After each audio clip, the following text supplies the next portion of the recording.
country's hottest game show, Come On Downtown, with your host, Hugh Darling. Thank you, Johnny. Let's meet our contestants. Susie Tisdale, come on down. Stan Mandel, come on down. Buck Buckley, come on down.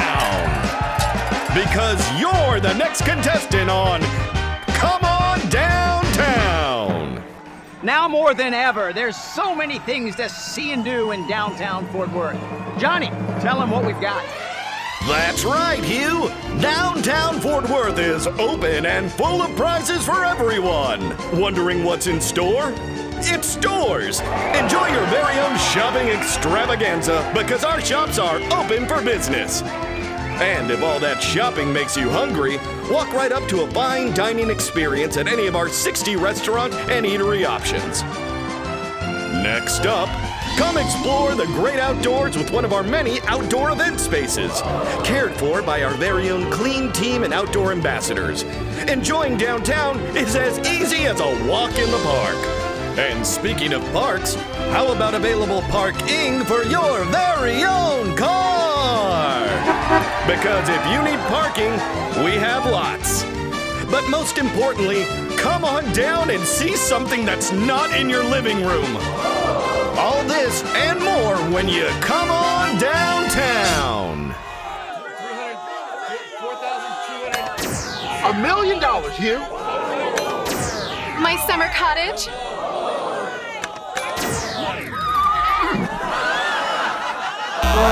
No, I'm sorry, that's incorrect. You're already winners. All you have to do is come on downtown.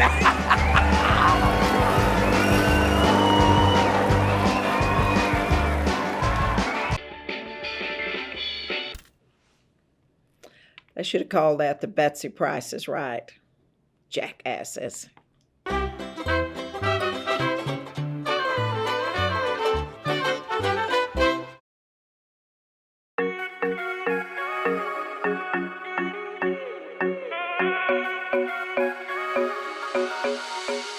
Thank you, Mayor, and thank you, 4-Day Weekend. That was great. And thanks to all of you out there watching. Welcome to part 2 of Downtown Fort Worth Inc.'s annual meeting. As you can already tell by that intro, this isn't just another ordinary Zoom call. Hopefully, we can all have a little fun today. But before we do, we need to thank all of our sponsors who were so generous as we shifted from our in-person meeting to this virtual format. DFWI's meetings would be impossible without the support of our sponsors, and this year has been quite a roller coaster. Thanks again to all of our members and sponsors who have helped and have been so generous with their patience and flexibility. And now, downtown is open and growing.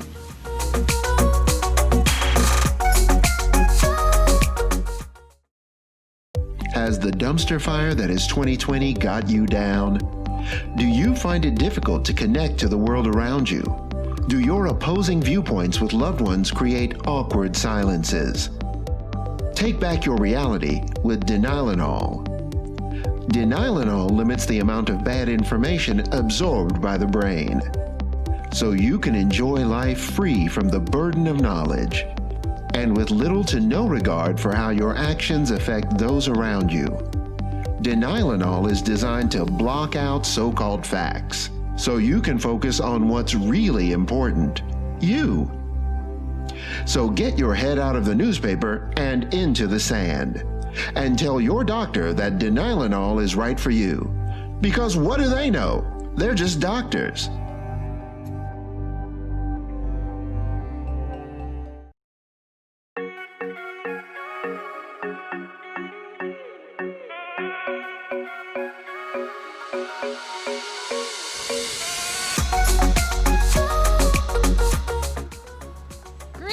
And welcome to downtown Fort Worth. As you can see, construction has not skipped a beat. You will hear more about that a little later. For now, I want to tell you that we miss you. We miss seeing you downtown and dining with us at our restaurants. We miss seeing you on the streets, walking by, in meetings, or joining me for lunch. We miss seeing you, our office workers.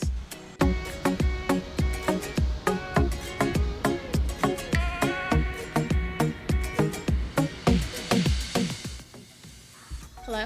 Hello? Can y'all see me? Can y'all hear me? Is this Zoom muted? Oh, I'll be so ready to get back to normal and get away from the Zoom calling and get back to seeing you all soon. Through all of the challenges this year, we appreciate your support. Our community has shown up and supported us, and for that, we appreciate you. I wanted to say thank you. If you have not had the time to come and visit us downtown, we are ready. Please come back and visit downtown. Enjoy the flavors that downtown has to offer. Netflix can live without you for a while. When you do come back, remember, we must wear a mask. Y'all do your part and wear a mask. See you guys downtown soon. Bye.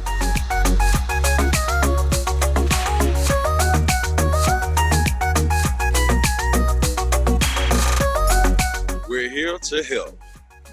We continue to patrol the downtown Fort Worth area where we offer hospitality assistance, safety escorts, vehicle assist, and so much more.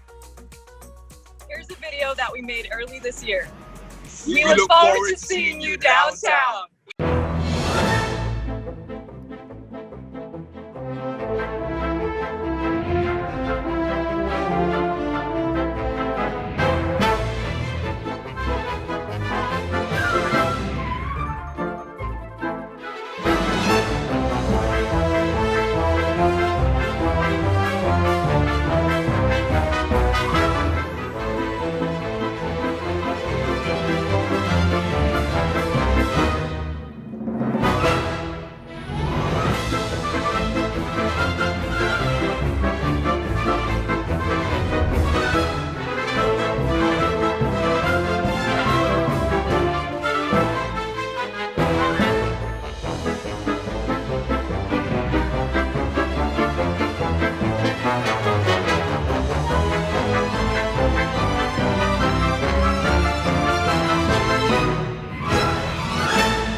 The Trailblazer Award celebrates the innovative efforts in center city development and the vision and commitment it takes to make downtown spectacular.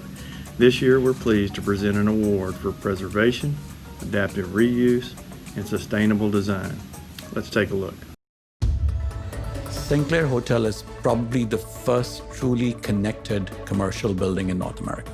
The entire building, the entire lighting system, the rooms are very integrated with all these endpoints that are connected on this network.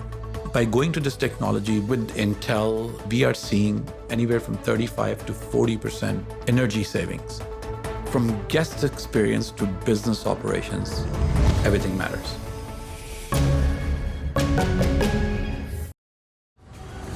Thank you, DFWI, for presenting this award to me. I'm very grateful, and this award truly belongs to the team at Sinclair. Have you or someone you love been forced to stand too close to a stranger? Well, enough is enough! I'm Tim Rattler, the Texas Yardstick, and I want to be your personal distance attorney. I'm willing to go the social distance to fight for your rights and lefts. While others try to invade your personal space, I don't give them an inch. Don't believe me? Well, ask Jessica. After somebody sneezed on me, Tim Rattler got me 4 boxes of wipes and 2 bottles of hand sanitizer. Thanks, Tim Rattler. That's the equivalent of $200. Thank you, price gouging. A stranger bumped into me at a grocery store. Tim Rattler got me a lifetime supply of toilet paper. You heard that right. That's 6 rolls of 2-ply toilet paper. I don't just put my foot down. I put 6 feet down between you and everybody else because I'm Tim Rattler, the Texas Yardstick. When it comes to protecting your personal space, no one comes close. Tim Rattler's principal office is in downtown Fort Worth, and just like downtown Fort Worth, it's open. And now, here is DFWI's president, Andy Tapp, with a downtown update. This is an odd year to give the downtown update, but even though the coronavirus has thrown the year that we planned out the window, a lot has been getting done. You can see a great recap of how last year went in our 2019 annual report and State of Downtown But let's pick up this report with our community's reaction to the pandemic and a critical step that the city had to take, activating the Fort Worth Convention Center as an emergency shelter for the homeless. At the height of the pandemic, when Fort Worth homeless shelters were struggling with distance requirements, more than 200 homeless people were sheltered, fed, health screened, and offered other services each night in the city's successful effort to avoid the spread of the virus among a very susceptible population. The shelters have reopened, and the city has acquired a better equipped facility for at-risk homeless individuals. Richard Zavala of the Parks Department was charged with heading up this response. He and his team are owed a debt of gratitude for what was a lot of thankless work and what had to be a lot of sleepless nights. During this time, we held Zoom meetings and conference calls with downtown residents and businesses explaining what was happening and the schedule for arena use as a shelter. City Council member Ann Zeta and Assistant City Manager Jay Chapa were present on those calls, and we appreciate their help. While that was going on, and while traffic was strangely absent on our downtown streets, the city quickly mobilized. The TPW and the water departments all took advantage of the slowdown. Crews took over the streets as new water and stormwater upgrades were made. Streets were paved and marked, and sidewalks and crosswalks were upgraded. This work was done during a historically low period, and our hat is off once again to the city for taking advantage of the moment.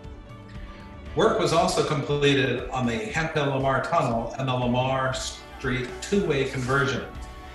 The request for proposals for the Lancaster T&P Passage project was issued, and the consultant team was selected. And the Regional Transportation Council approved funding for critical road and pedestrian improvements around the courthouse that are part of our Heritage and Paddock Park Master Plan. DFWI's marketing staff pivoted from our annual meeting and Main Street Fort Worth Arts Festival duties and worked with the Star Telegram to remind people that downtown merchants and restaurants were still operating. And as the pandemic continued, we created promotions to help drive traffic to our merchants and social media platforms as we took advantage of holidays and theme days and promoted things that people could enjoy downtown, both indoors and outside with their families and friends. Now, as we enter a period where we see more people coming back to their offices, we're experiencing a slower return than we all expected at first, and it seems that a vaccine will be the trigger for the return of office users in great numbers. In the meantime, office activity has continued. The interior of First on 7th has been beautifully updated, and the large plaza in front of the building is undergoing a dramatic transformation that will reposition this high-rise in the downtown market. Encore announced their decision to lease 200,000 square feet of office space in 777 Main Street. And here's an exciting announcement from Friesen Nichols. Hi, I'm Brian Colthar, President and CEO of Friesen Nichols. After over 27 years, Friesen Nichols is moving back into downtown Fort Worth. I was with Friesen Nichols back in 1993 when we moved out of downtown, and believe me, it's time that we move back. Why is it time? Because downtown Fort Worth has grown into a vibrant, exciting place, a place that has everything our employees could want, and all within easy walking distance. I know I speak for our entire leadership team here at Friesen Nichols when I say we are very, very excited to bring our over 300 employees back into downtown, and we look forward to seeing you there soon.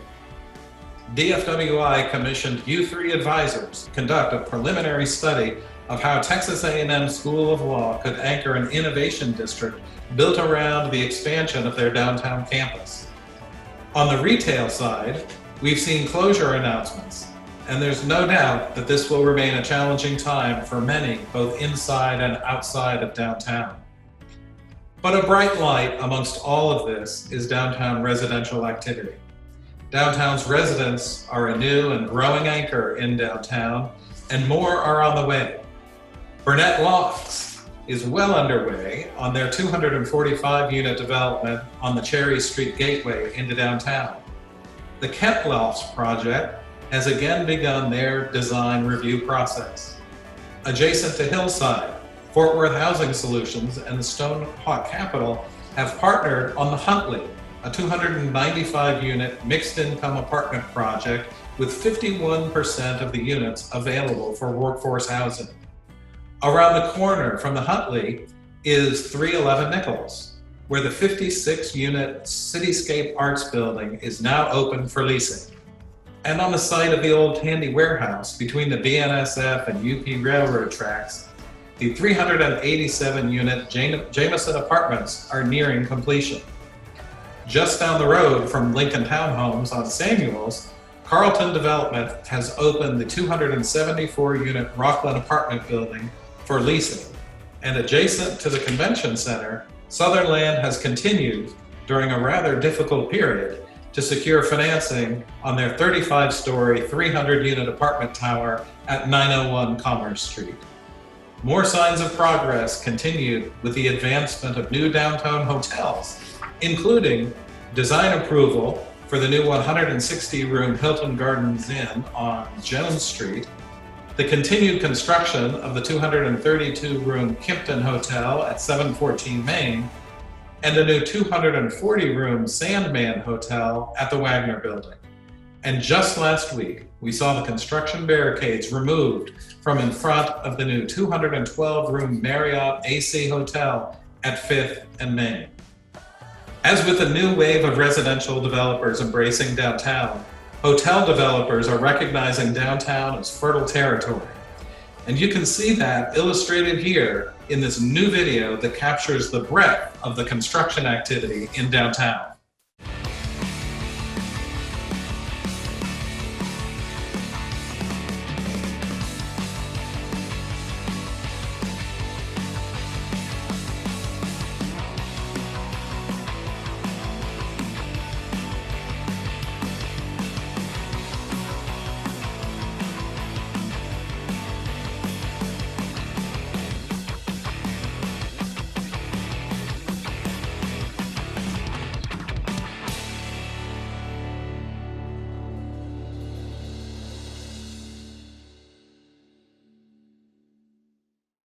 Thanks, Andy. Each year we produce events to bring people to downtown to enjoy the city. This year we've seen more cancellations than events. Here's Nina Petty to give us an update on our events and what our festival and events team is thinking about for the holidays. Thanks, Eddie. Good afternoon, everyone. I'm Nina Petty, Chair of Festival and Events Advisory Committee. I certainly picked an interesting year to be chair, since festival and events around the globe look very different this year. It's really unfortunate that we've not been able to gather in person downtown, especially this past April, to celebrate the Main Street Fort Worth Arts Festival.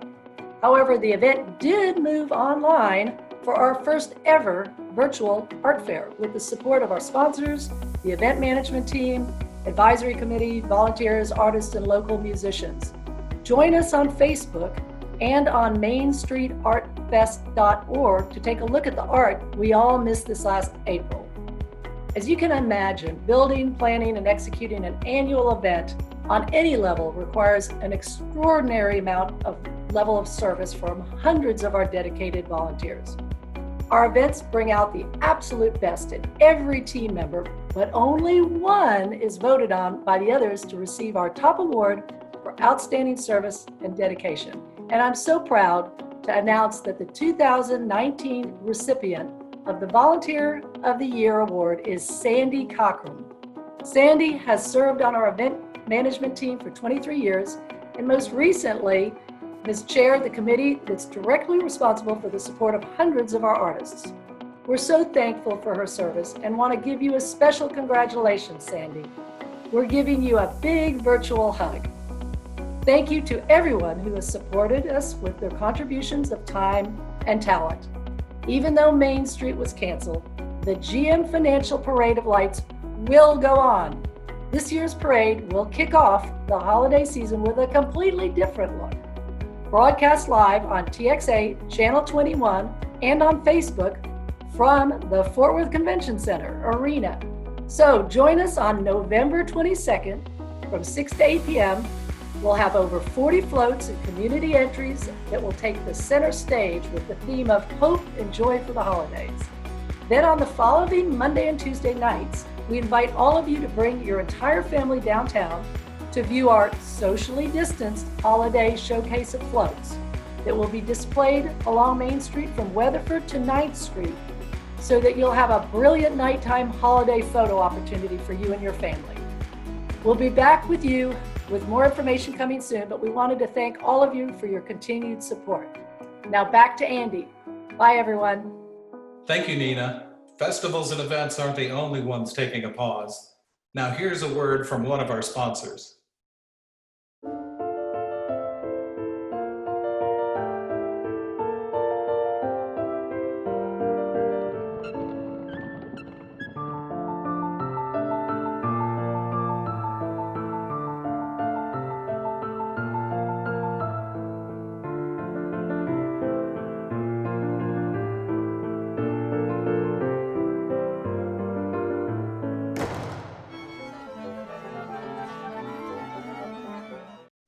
And we're back. Thanks again for joining us. Today, we've got a distinguished panel of downtown and urban experts from around the country. Kate Joncas is joining us from Seattle. And for 20 years, Kate was the CEO of the Downtown Seattle Association and then spent 4 years as the deputy mayor of the city of Seattle. Kate's now the director of urban strategy and development with the national consulting firm, MIG. And Kate was going to be our annual meeting speaker in March. And so Kate, sorry we couldn't host you in Fort Worth, but thank you for joining us this way. From Denver, we have former DFWI annual meeting keynote speaker, Brad Segal. Brad's the founder and CEO of Progressive Urban Management Consultants, a firm that specializes in community development and downtown management work nationwide. And as you may recall, Puma publishes a widely respected urban trends report that captures the issues driving the direction of urban policy and thinking. Hello, Brad. Thanks for joining us. And from Philadelphia, we have Paul Levy. Paul is the founding CEO of the Philadelphia Center City District, and he's been in that role since 1991. Paul is a dean of the downtown management and advocacy industry and is responsible for many of the innovations we've seen in the profession. We're honored to have him, Brad, and Kate with us today. Thank you all for joining us. Thank you. So let's get started. We're in a very challenging time right now. And so I'd like to lean into that for this conversation. And let's start with the nature of the workplace. We hear a lot of predictions about the future. What is your sense of downtown short and long-term office space outlook? Paul, what do you think that looks like? I always talk on two levels here. If you ask me about 12 to 18 months from now, I think we have a full rebound. We have the majority of people back in their offices working, but we have a greater reliance, obviously, on remote. I think the next 6 to 9 months for us here in the Northeast and in Philadelphia is going to be very challenging. We only have about 5% of our office workers in the office right now, and most of us feel that's going to stay that way through the early part of next year. So I think there are both long-term trends, and the ability of all of us to work remotely has clearly been enhanced by this. But I feel it's over-exaggerated to say that what we're going through now will become the regular norm for everything. I think we're in a very challenging period of time, but I just always look back. I mean, Philadelphia lost 10% of its population in the yellow fever epidemic in 1793.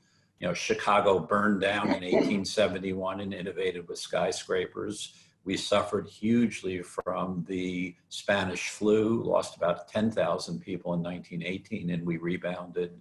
New York City rebounded from 9/11. So these are huge challenges which can't be minimized. But I think the strength and the diversity of our downtowns means they'll be back in a modified but very similar form. Thanks, Paul. Kate and Brad, what are you seeing from your clients? Everyone said downtown was dead in the 70s and 80s, and it hasn't been. And I'm with Paul. It's going to come back. And I was on a webinar the other day, and one of the speakers said, we're going to manage through this and innovate out of it, which I think this is my byline for the week, because I think that's where we are. the surveys about office, 90% of the people, depending on what survey you look at, say they want to come back to the office. But 75% of them want flexibility. They want to be able to work from home or go to the office or work in a third place. So it is going to be a different kind of environment in downtown. And I was looking at the stats, it's about 13% office vacancy nationally now, and they're thinking it's going to go up maybe to 15 to 22%, depending on how depressed or optimistic you are. But everyone thinks it's going to be back to some kind of good spot, somewhere between fourth quarter 21 or 23. So all the office and real estate people think it's going to be back. Office is necessary. How are you going to, the poor people who had to come on board during Zoom world, it just isn't the same kind of thing. Office culture, transferring knowledge, mentorship, training, all that has to happen in offices. So it will take time, but it's going to be back. There's a real role for them, and offices in downtown. Brett, what are you saying? Andy, I would add, as you know, we've been tracking different trends that have been shaping downtowns for about 15 years. And one primary conclusion we have about COVID-19 and the pandemic is that it really is an accelerator of trends as opposed to something that's going to fundamentally change a lot of things. So this notion of more flexibility in the workplace, that was already a trend that was in place prior to COVID. It is being accelerated by this. To answer your question, we do think that the office market, urban office market, will likely be soft in the short term and the near term. It may take a little bit longer to recover, but the office isn't dead. People are going to be back in an office. The 5-day work week in an office may not be as common, but long term, we're very optimistic. Paul, are you hearing anybody talk about the 5-day work week? Ever since we've been remote, I've been on an 8-day work week. So I want to go back to the office so I can stop working so much. Now, I think, we all were moving in that direction, checking our email, texting at different hours of the day, sitting on the beach or in the mountains and working. So we've been gravitating to that blurring of the line between home and work for a long period of time. But it really has become excessive at this point, and I think people want to come back to the office not only for collegiality, but to get a little distance. They want to come home and not be working all the time. So the only thing I would add into what Brad said is that, this huge rush to a smaller workspace, sharing of desks, that's going to be over for a while. Nobody's going to want to work in a co-working space where the last 5 people have sat at that desk and you don't know who they are. It's not to say that it's not a form that won't rebound, but actually the one trend that may reverse is probably more square footage per worker, more private offices and partitions, whether that lasts 18 months or 2 years. But this rush to crushing and consolidating, I think that is over at this point. So as much as there may be less people in the office, there will probably be people taking up more square footage when they are in the office. Yeah, interesting. Andy, let me just differ real quick on something Paul said, because you got 3 baby boomers on your screen, and this pandemic is affecting generations in different ways. So older generations, I'd agree. I think we're going to be more reluctant to go back into social type atmospheres. But I think there's going to be far less impact on younger generations. So millennials, Gen Z, we fully expect them to resume their habits once the health situation has stabilized, including the shared office. And I would also mention, we're seeing actually an increase in demand right now in secondary cities and in rural markets for shared office, because there is some near-term, some short-term dispersion of folks. So I don't think the co-work is permanently endangered, and I also expect that younger demographics are going to resume their habits very quickly. All right. Well, that's I agree. And there's some really interesting technical things happening that have been accelerated in office management. You could be able to, on your phone, tell your office manager when you're coming in, and that will determine their scheme for cleaning different desks and different places and different conference rooms. So there's some technical fixes that are going to help support everyone coming back. Yeah. All right. Interesting outlooks. And Brad, thank you for not including me on that generation. Of course, you might have been talking about me. So let's jump out of the office building and onto the streets, where the vitality of downtown is often measured, right at the storefront. And that's where the coronavirus seems to have hit the hardest. Where do we see storefronts going and entrepreneurship at the sidewalk level? Brad, what are you seeing? So, well, in the near term, we're seeing a lot of pain. I mean, there are a lot of small businesses that are suffering through this, and in many ways, it's a very upside down recession from past recessions. Past recessions, manufacturing, professional classes were hurt, and service businesses, restaurants were able to survive. This one's completely upside down. So near term, it's going to be tough, particularly going into the fall and winter for many of these businesses. However, from darkness comes light, and we see evidence of a real surge in entrepreneurship coming on the other side of the pandemic. So because of the nature of the businesses that are being hit hard right now, that class of businesses could regenerate very quickly. And I think it's an opportunity for a lot of downtowns. So the opportunity to sort of help the existing businesses that can make it through, to strengthen them. And then secondly, to perhaps curate the ground floor experience a little differently coming out of this. And in a city like Fort Worth, are there some community serving businesses, some more local independent, unique businesses, other experiential businesses that could really enhance the downtown? And can an organization like yours help steer that? That's the type of opportunity that we actually see coming out of this. I agree. And property owners are going to be a partner in this too, because they desperately need something great on the ground floor in order to attract those tenants and those people to come back to work. And so I think that they're going to be partners in entrepreneurship for downtown organizations. And the other big group of, they think about a third of all the jobs in arts and creative are going to be lost in the US. So all your arts organizations and your artists are looking for places to be seen and be seen. And I think that the ground floor could be a great spot for that on a temporary basis when you're needing to make vitality all along a street row. But downtown organizations are definitely going to be in supporting retail pop-up business coming up. Paul, Philadelphia has a remarkable street life. What are you seeing in your city? Yeah, I think the simplest way to say it now is in our downtown on a typical day, we'll have 500,000 to 600,000 people downtown.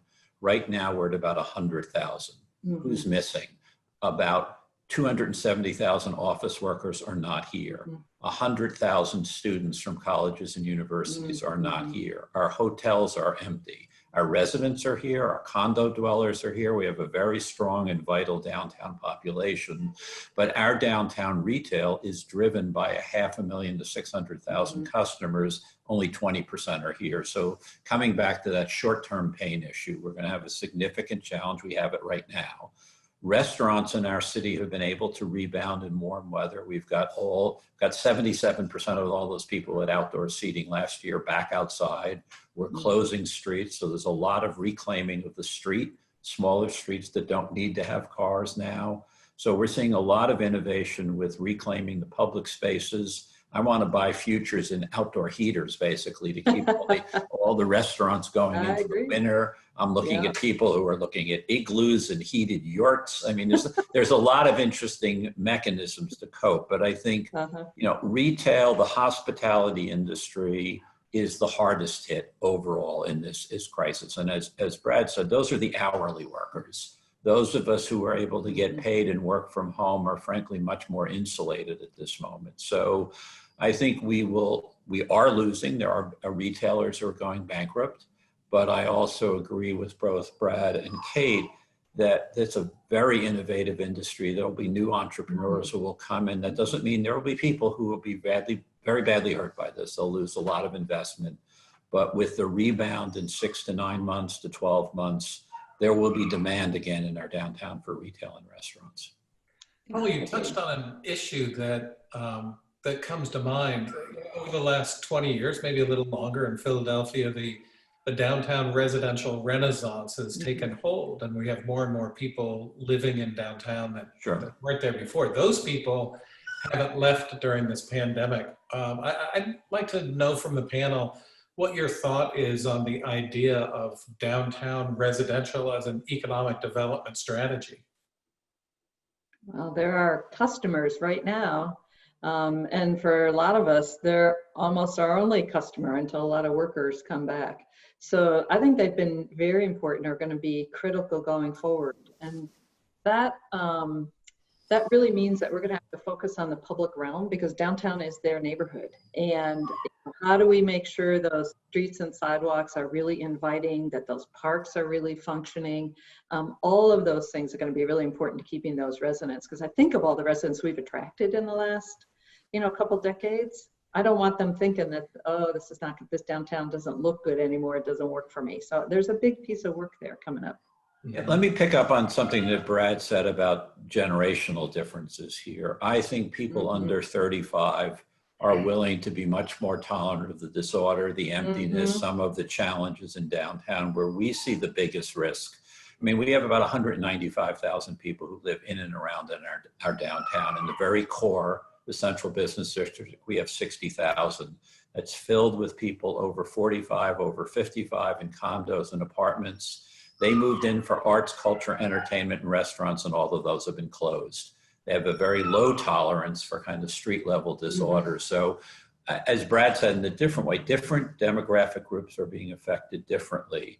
They are the customers for downtown, but it's going to be a challenging time because all downtown retail, all downtown arts and culture was driven by regional demand that is not there now. So again, that's part of our short-term pain that we're working with, but the younger people will stay for all the opportunities. The ones who worry me are 55 and older at this point. Will they just say, I can't take this, and will they leave? That's a challenge.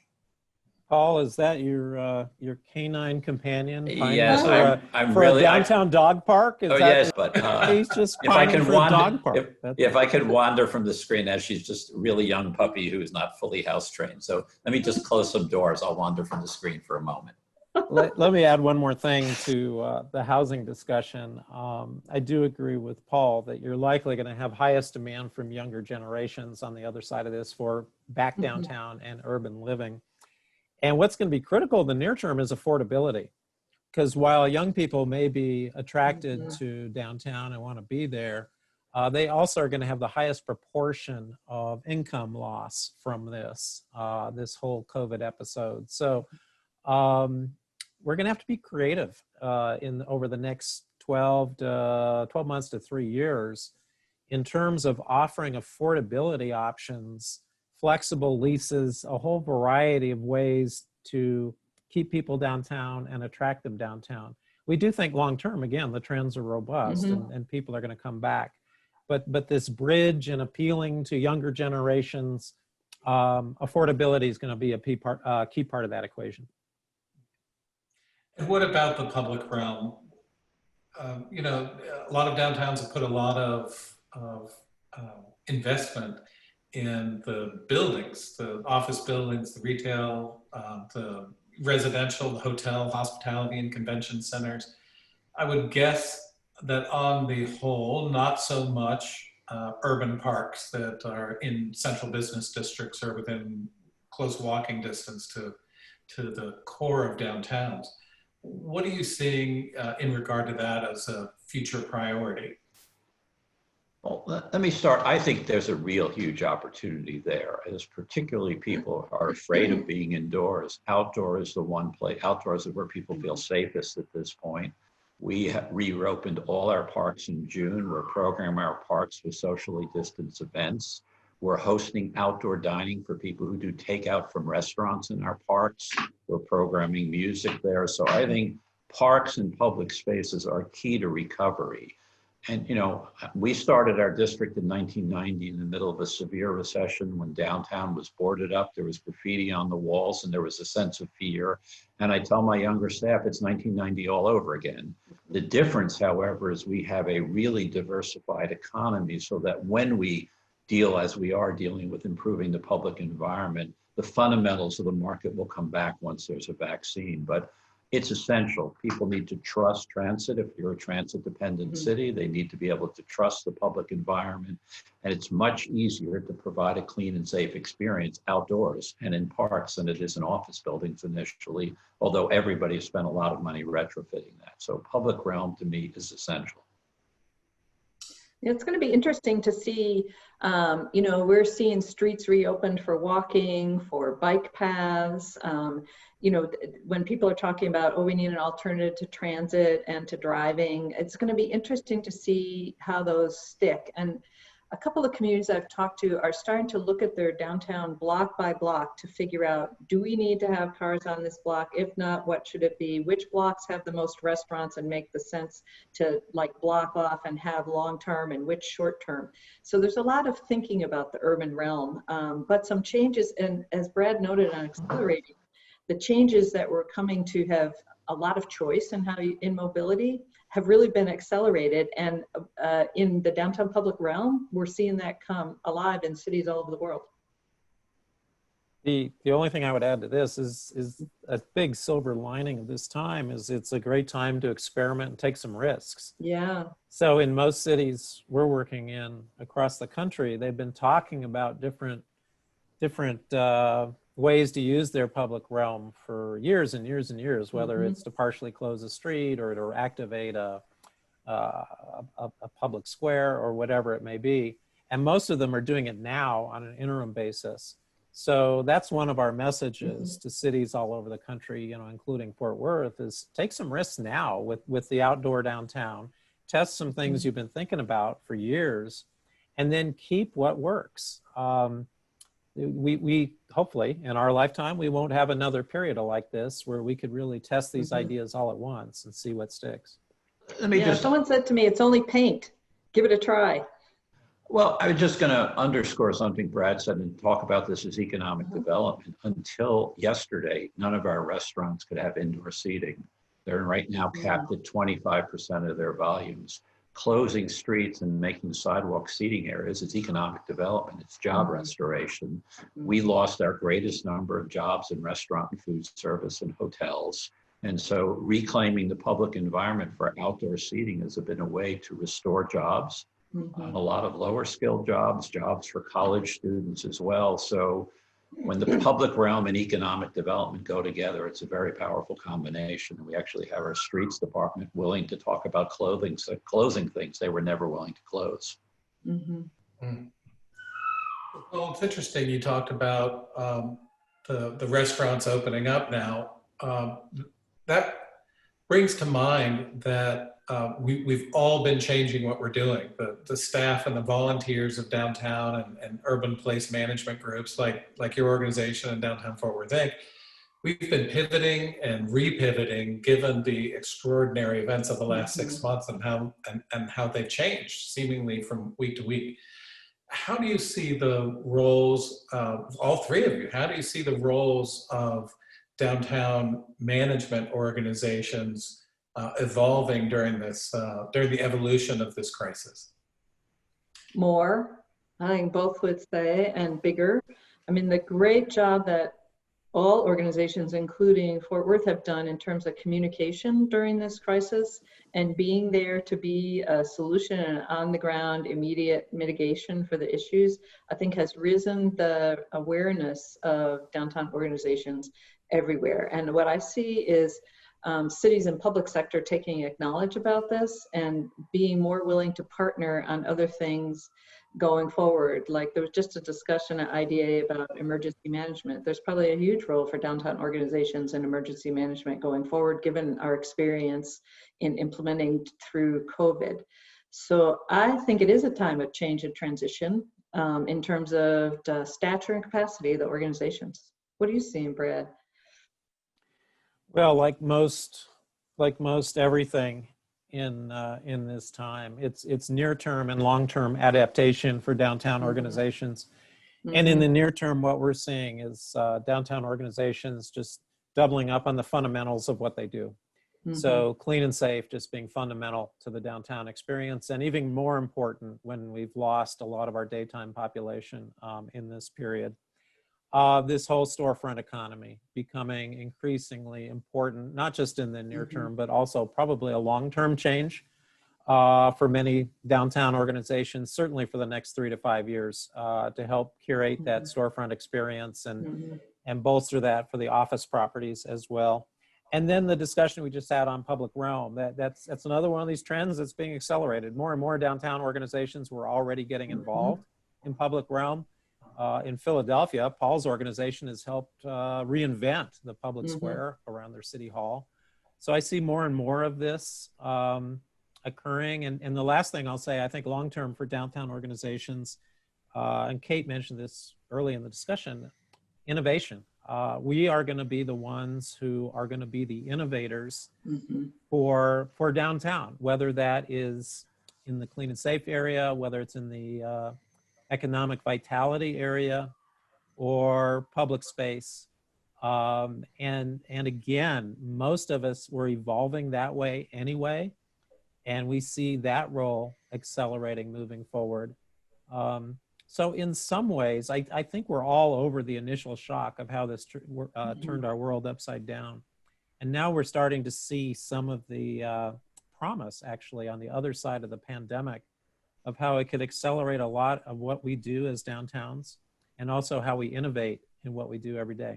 Remember this quote from Franklin Roosevelt in 1932, where he basically said, look, you just got to have bold experimentation. You have to try something. If it fails, you have to try something else, but just do something and try. And I think the willingness of our downtown organizations to work off of the base of what we're doing, not to be afraid to try experiments. If you make a mistake or if you do something that's wrong, you quickly adapt and move forward.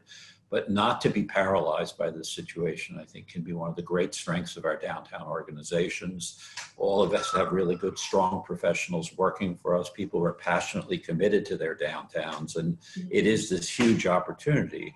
I agree with Brad. We all thought in March this will be over in 6 weeks. In April, we thought it would be over by September. We're in this for a longer period of time.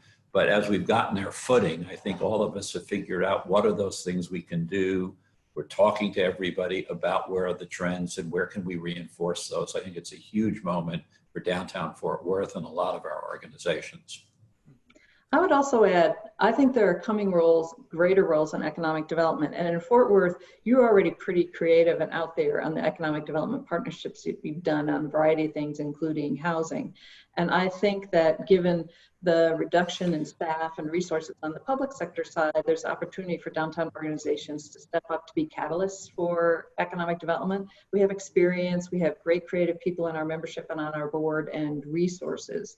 So I think I see organizations looking at projects that need to be done and figuring out how they can be not the owner of it, but the catalyst to make it happen, both in traditional economic development and jobs, but also in housing projects. Paul, Kate, Brad, thank you so much for joining us. Thanks for taking time out of your day and joining us. This is going to be embedded in a video that will live on our website. And so I'm hopeful that a lot of people who tune in have an opportunity to hear what you've said and can take these lessons home with them to their companies. Thanks so much for joining us. Thanks for the invitation. Really great to be with you. Andy. Take care. Appreciate it. Take care. Bye-bye. Thank you, Kate, Brad, and Paul. You've given us all a lot to think about. We've covered a lot of territory today. Thanks for joining us and for staying engaged in downtown. We all need to stay engaged, and if we do, we'll come out of this challenging period stronger than ever before. Thanks again for joining us. And how does that make you feel? Frustrating. I've had to wear this mask most of my adult life, and I don't understand, but... Sorry guys, can't get these notifications to turn off. It's this fresh Kolache app. Just go into settings and scroll down right there. Oh, yeah. Click it off, yeah. Thanks, man. You're a lifesaver. Yeah. Maybe we can talk about that after the session. Darth, we haven't heard from you today. I mean, what can I say? Wear the damn mask.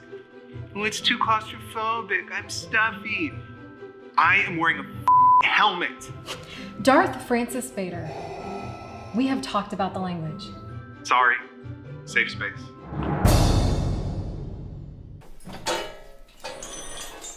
My apologies. Dinner ran late.